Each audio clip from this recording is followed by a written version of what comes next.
Estratégia ele é um termo que é amplamente utilizado em teoria administrativa. Conforme foram as teorias administrativas evoluindo e as práticas administrativas evoluindo, o conceito de estratégia também evoluiu. Ele vem lá da origem na Grécia Antiga, que é a arte do general. O que significava estratégia? Era a arte do general, porque depois, né, se usava muito isso, qual que seria a estratégia de enfrentamento? Como que o general montaria a estratégia de batalha? Foi daí que surgiu a questão de ter um conceito de estratégia. Depois ele veio exatamente essa conotação para a guerra, né? Saiu disso e mudou para a arte e ciência de conduzir um exército por um caminho. Então, quais que são as trilhas, quais que são as formas? A gente tem vários termos da administração, inclusive, vários termos da gestão, que a gente pode falar que a origem deles são termos bélicos. Vocês entendem o que significa termos bélicos? A gente tem esses termos da administração ligados muito à questão bélica, e lá eles foram reforçados, muitas vezes a origem não é lá, mas eram grandes conhecedores, né? Se a gente for pegar lá a época da Grécia Antiga, quem é que detinha o conhecimento? Quem é que tinha acesso ao conhecimento? Quem era capaz de montar alguma estratégia? Eram as pessoas, né? Ou os filósofos, ou as pessoas que estavam na parte bélica. E como que eles adotavam isso nas batalhas, os termos foram se popularizando. Então, a gente tem vários termos e expressões da administração que tem essa conotação, tanto que se fala muito, né, que um dos livros de cabeceira de bons administradores é A Arte da Guerra, do Sun Tzu. Não sei se vocês já conheceram esse livro, se já viram. Ele dá um passo a passo, na verdade, ele fala um pouco dessa questão de estratégia. É um livro super rápido de ler, super tranquilo, e é um livro interessante, porque a gente consegue pegar os conceitos desse livro e aplicar em várias áreas do conhecimento. Trazendo esse conceito da questão do campo de batalha para o contexto organizacional, ele veio por várias definições. Ele seguiu exatamente as definições lá das teorias administrativas, indo da clássica até a humanista. Então, ele foi incorporando elementos de cada uma delas.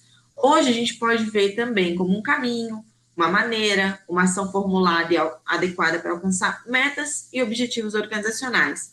Para isso, o que a estratégia considera? O ambiente no qual essa organização está inserida. Ela faz aquela análise ambiental. Análise do ambiente, o que a gente vai trabalhar? Antes de traçar qualquer estratégia, eu tenho que fazer um diagnóstico. Vocês já ouviram falar da matriz SWOT ou matriz FOFA? É a mesma matriz, tá? SWOT porque está em inglês e FOFA é porque é a tradução das letrinhas ali para o português, tá?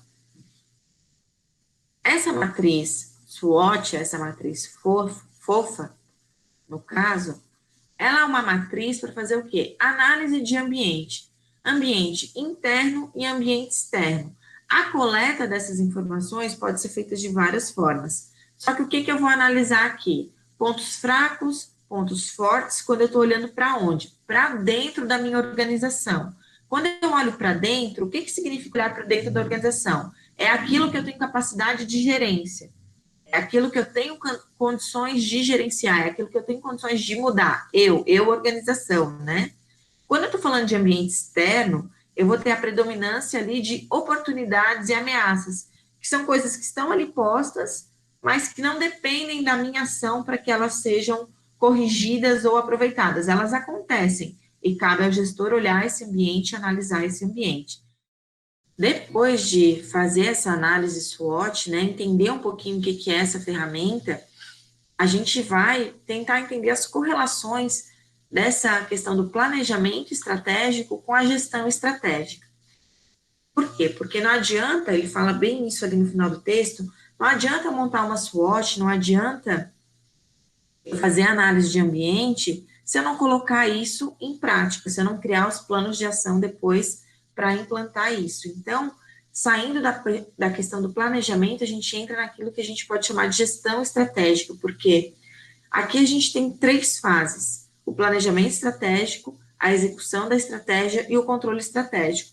Lembra um pouco do nosso processo administrativo, não lembra?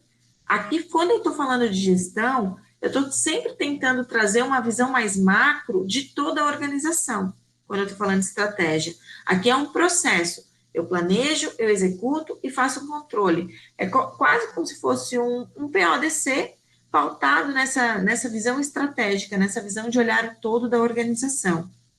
Aqui a gente tinha a correlação com as funções básicas do administrador que a gente viu na aula passada. Quando o ciclo se repete, esse ciclo administrativo, a gente tem um ciclo virtuoso. Quando ele se repete de forma não bacana, a gente vai ter um ciclo vicioso. E isso vem lá, só para lembrar vocês, do FAIOL, do POC3, né? Planejamento, Organização, Controle, Comando e Coordenação, que ele tinha como o POC3. Veio lá da teoria clássica, virou o ciclo e virou o processo administrativo. Essas funções, como eu já falei, formam esse processo administrativo que tem essa interação dinâmica, conforme a gente viu na aula passada. No planejamento, a gente faz toda a definição dos objetivos, as condições futuras e os meios para alcançar a implementação dos planos. Aqui seria o ciclo ou o processo da gestão estratégica, que é o nosso PODC pautado nela. E o que seria uma estratégia organizacional? Depois de entender o que é estratégia, que a gestão organizacional está dentro do ciclo lá do PODC, depois de entender que a gente vai ter cenários diferentes, a gente tem que pensar em estratégias organizacionais, que é por que, o que e como essas organizações atuam e se relacionam. Ela está correlacionada, quando eu vou traçar a estratégia depois de fazer esse planejamento, com a definição dos conjuntos de produtos e serviços, ou seja, o que eu faço, o que eu oferto, com o segmento de mercado proposto pela empresa que eu estou, pela organização que eu estou em determinado momento. Tem muito tema, tem muito autor que fala sobre estratégia organizacional.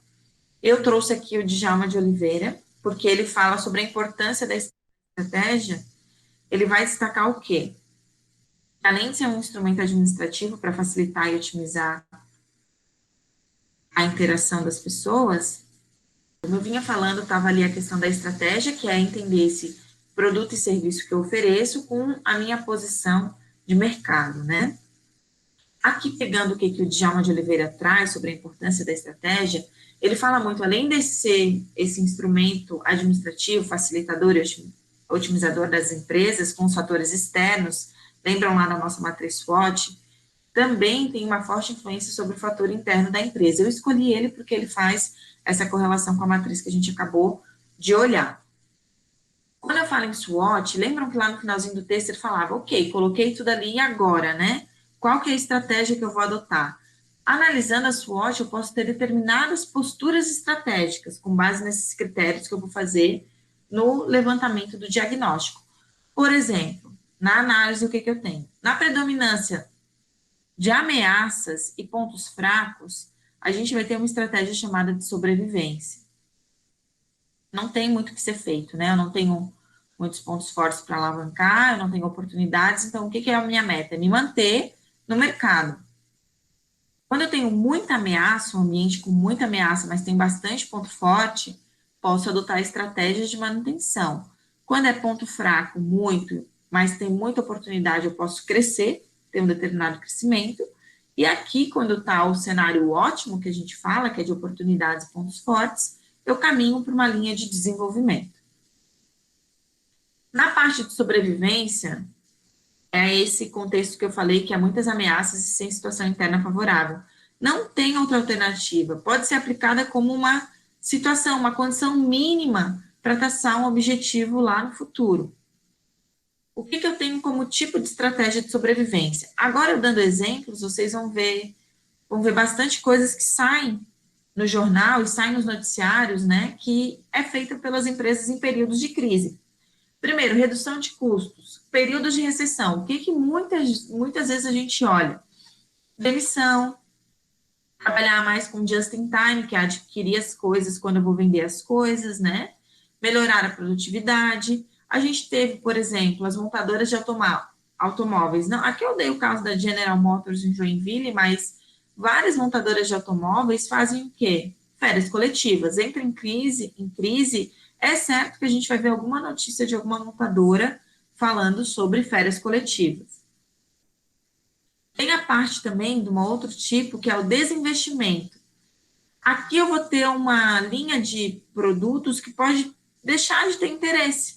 Eu estava traçando um produto, desenhei um produto para colocar no mercado, mas estou numa situação que não tenho nada para alavancar esse produto, ele não vai gerar o resultado esperado. Isso aqui acontece muito em área de tecnologia. Se vocês assistiram o filme do Steve Jobs, conta exatamente os momentos de tomada de decisão que eles tiveram que desinvestir em alguns produtos. Tinha lá um produto que ia ser, né, a estrela daquela organização, mas o cenário foi mudando, ficou uma situação muito caótica financeira, não tinham pontos de oportunidade fora, tinham só ameaças pela concorrência. O que eles fizeram? Pararam aquela linha de desenvolvimento. E a gente também tem os casos, que são os casos mais extremos, que é a liquidação de negócio, né? A gente teve um caso bastante emblemático aqui em Santa Catarina, que foi na parte de tecelagem, que foi a Sufabril, que abriu falência em 99, mas ela foi fechada em 2014 e ficou com mais de 60 milhões em dívidas trabalhistas.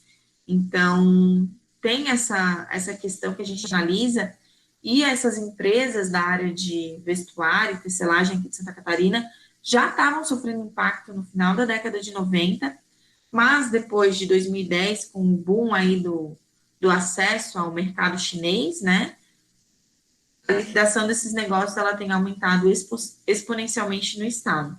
Então, a compra de tecidos, venda, está bem mais complexa do que já era. Estratégia de manutenção. O que eu tenho no meu cenário? O que eu analisei que me mostrou isso? Eu tenho muita ameaça, mas eu tenho muita força. Eu posso ter um RH muito forte, eu posso ter tecnologia embarcada nos meus produtos muito forte, eu posso ter recurso financeiro para segurar essa crise. Além de eu sobreviver, não vou precisar fazer desinvestimento, não vou precisar fazer férias coletivas e não vou precisar fazer a liquidação. Eu consigo manter aquele meu posicionamento conquistado no mercado graças a esses pontos fortes que foram investidos no passado. Essa é uma atitude defensiva perante as ameaças, né? Eu tô na defensiva, eu consigo me manter ali no posicionamento que eu tinha, estou segurando a concorrência, porque eu tenho muita coisa interna que me permite segurar isso. Na parte de manutenção, a gente pode ter uma estratégia de estabilidade, que é a manutenção do estado de equilíbrio que está ameaçado, ou retorno ao estado confortável que essa empresa detinha. Por exemplo, aumento da concorrência e problema financeiro, o meu foco vai ser o quê? Manter o meu ponto de equilíbrio. Todo mundo sabe o que é o ponto de equilíbrio de uma organização? Ponto de equilíbrio, a gente pode gravar ele de uma forma bem simples. Nem lucro, nem prejuízo. Eu estou em equilíbrio. Eu estou mantendo os meus custos variáveis e os meus custos fixos, mas não estou tendo lucro para permitir que eu faça mais investimentos, mas também não estou tendo prejuízo. Então, eu não estou tendo retiradas de caixa para me manter sobrevivendo no estado, no estado que eu estou ali, né? Vou me manter ali no meu posicionamento. Então, o meu foco é me manter com um ponto de equilíbrio, nem lucro, nem prejuízo. Qualquer ação que eu tiver, que não tiver focada no ponto de equilíbrio, eu posso ter problema, porque a concorrência pode acabar ganhando esse mercado. Eu posso ter também a estratégia de especialização. O que eu vou fazer? Eu tinha muito produto, muito serviço. O meu foco aqui nesse momento de muita ameaça, mas com ponto forte, é escolher alguns produtos-chave e tornar eles produtos estrela, tornar eles produtos rentáveis, tornar eles produtos que garantam a competitividade. Aqui eu tenho uma vulnerabilidade, porque eu vou ter a dependência desses poucos produtos, mas ao mesmo tempo, se der certo essa minha estratégia de especialização, se der certo esse meu investimento em especialização desse produto ou serviço, eu posso ter um boom e um aumento no meu faturamento. Por exemplo, a gente teve uma grande especialização da produção da moda praia em Santa Catarina. Né? A gente tinha ali o mercado e cresceu muito essa produção da moda praia para Santa Catarina. Mudou bastante o contexto, né? Mudou porque vieram designs diferentes, cores diferentes, formas diferentes. Eles passaram a vender mais atrelados à necessidade de um consumidor diferenciado. Então, isso é uma forma de fazer essa estratégia de especialização. De nicho, aqui, o que eu vou fazer numa estratégia de nicho? Além ali da especialização de escolher produtos ou serviços estrelas, aqui eu vou olhar lá para o cliente e vou me restringir ainda mais. Eu vou ter um único produto nesse mercado, preciso conhecer muito mais esse meu segmento do cliente. Aqui eu estou citando a Papíssima, porque é uma empresa que se especializou, era uma empresa da área de alimentação, e analisando as questões de mercado, se especializou em comida saudável para crianças. Então, faz aquelas papinhas saudáveis, sabe? Foi um nicho que eles escolheram. É um nicho muito específico, né? O nicho próprio da alimentação para bebê já é um nicho específico. A alimentação para bebês comercializada de forma saudável, sem conservantes e tudo mais, cria um nicho dentro do próprio nicho. Vocês conseguem enxergar isso? Posso ter também a estratégia de crescimento. O que que eu vou ter aqui? Eu tenho um ponto fraco, mas eu tenho um mercado ali, olhando fora da minha organização, eu tenho um mundo de oportunidades, um oceano de oportunidades. Então, aqui é onde eu aproveito o quê? Para lançar novos produtos, lançar novos serviços e aumentar as vendas. Posso ter estratégia de crescimento focada na inovação, que vai ser cada vez mais tecnologia embarcada nesses produtos e criar um impacto de necessidade na mente desse consumidor. Quem faz isso muito hoje são as empresas de tecnologia, né? A Apple aí desponta sempre como a cultura, a filosofia Apple. Não sei se algum de vocês tem, mas conversando com pessoas que têm, elas não conseguem mudar. Elas não conseguem mudar de sistema operacional, talvez eu possa falar, porque tem toda uma análise dessa necessidade. Sempre está sendo agora, por exemplo, vai ser lançado um iPhone 12. Aí eu fico olhando assim esses lançamentos, porque vocês sabem que na tecnologia os aparelhos são feitos para durar de 2 a 3 anos, né? Depois disso, a capacidade de dados e processamento deles já não é mais compatível com o tanto de inovação que eles embarcam dentro dos aplicativos que a gente hoje é reféns, né? A nossa vida está nos aplicativos. Então, tem essa cultura, tem essa filosofia. Então, está muito em produtos inovadores. De internacionalização, aqui a gente teve a VEG, que fez um grande salto aí de internacionalização no estado. A Tigre também tem alguns exemplos. Pensando em empresas aqui de Santa Catarina, que eles olham o mercado, tem oportunidades fora. Muitas vezes internamente ali eu não estou conseguindo alcançar o mercado nacional, mas eu tenho oportunidades fora. Eu ponho plantas dessas fábricas em outros países para me garantir uma estratégia de crescimento. Tem uma parte de joint venture. O que, que significa esse joint venture? São duas empresas que fortalecem o negócio. Elas se juntam, né? Elas se juntam para ficar mais forte. Elas têm uma expertise e se juntam para isso. Aqui a gente tem essa Dinâmio, que foi feita uma fusão de duas empresas, né? Uma de Blumenau e uma de Joinville, se juntaram, fizeram um joint venture para se tornarem mais competitivas e passaram a ter maior cobertura geográfica, mais funcionários e ficaram donatárias lá dos produtos da Microsoft, como resolução de problemas. De expansão, é um aumento de produção que a empresa fornece ao mercado. Ela olha o mercado, ela está atenta ao que está acontecendo. Então, a gente tinha a Hering tradicional. Quem é daqui conhece, eu não sei qual é a força da Hering nos outros estados. A Hering lançou toda uma linha Kids, expandiu os mercados para um novo nicho, expandiu os mercados para uma nova possibilidade e tem uma rentabilidade muito boa nesse Hering Kids. Na parte de desenvolvimento, é aquele momento ótimo, né? Eu tenho pontos fortes e tenho oportunidades ali para serem trabalhadas. Esse desenvolvimento ele pode ser mercadológico ou tecnológico, criando também novos negócios. Tipos de desenvolvimento de mercado. Eu analiso novos mercados. Quando eu falo de analisar novos mercados, eu estou falando de analisar novos potenciais clientes, novas necessidades que esses clientes podem ter, ou levar esse meu produto e esse meu serviço a quem nem achou que tinha aquela necessidade. Por exemplo, o que aconteceu na aviação, que talvez seja o exemplo mais impactante que a gente teve aqui no país. Quantas pessoas vocês conheciam que tinham andado de avião na década de 90? Quantas pessoas que andaram de avião depois dos anos 2000? Foi uma estratégia que foi feita nesse segmento de aviação para ampliar o público, ampliar o mercado. As passagens deixaram de ser algo que era elitizado e também se tornaram mais acessíveis para outras faixas da população. O tipo de estratégia de produto ou de serviço, vou desenvolver melhores produtos, serviços para o mercado atual, eu olho para esse mercado, né? Trabalho aqui muito com embalagem, com tamanhos, com forma que esse produto pode ser conservado. O que tem crescido muito aqui em termos de produtos e serviços são produtos para as famílias pequenas, tanto em alimentação quanto em limpeza, tanto em delivery, tanto quanto marmita, quanto ir ao supermercado. Há quantos anos atrás vocês imaginavam ter caixas de leite pequenas? Há quantos anos atrás vocês imaginavam comprar comidas saudáveis congeladas ou pães, né, pães que são tradicionalmente grandes, menores? Então, tem essa mudança de olhar, né? Tem essa nova forma de encarar e aprimorar os produtos, pensando que esse é um segmento de clientes que está crescendo muito.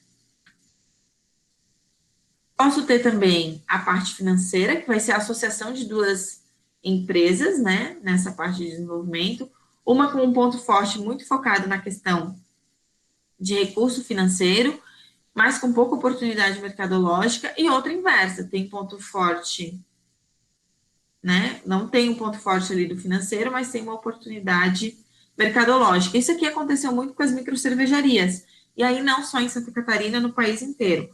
Microcervejarias muitas vezes tinham o quê? A oportunidade, conseguiram entender a necessidade, analisaram aquele cliente, viram que era um mercado potencial em expansão, acabaram se juntando com empresas até de outras áreas, não necessariamente com esse mesmo produto, mas que tinham capital para investir.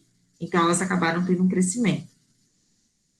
De capacidade, eu vou associar duas empresas que têm, aqui eu estou falando mais de tecnologia, né? Uma vai ter ponto forte de tecnologia, mas não tem essas necessidades tecnológicas, e a outra inversa, né? Oportunidade mercadológica e pouco ponto forte. Aqui eu faço muito desenvolvimento de aplicativo. Nos textos que a gente leu, tanto da aula passada quanto dessa aula, se fala um pouquinho dessas estratégias, né? Se fala um pouquinho sobre essas mudanças aí que tiveram e se juntam algumas startups, criam ali um novo produto, um novo aplicativo, e elas têm esse propósito de fazer isso.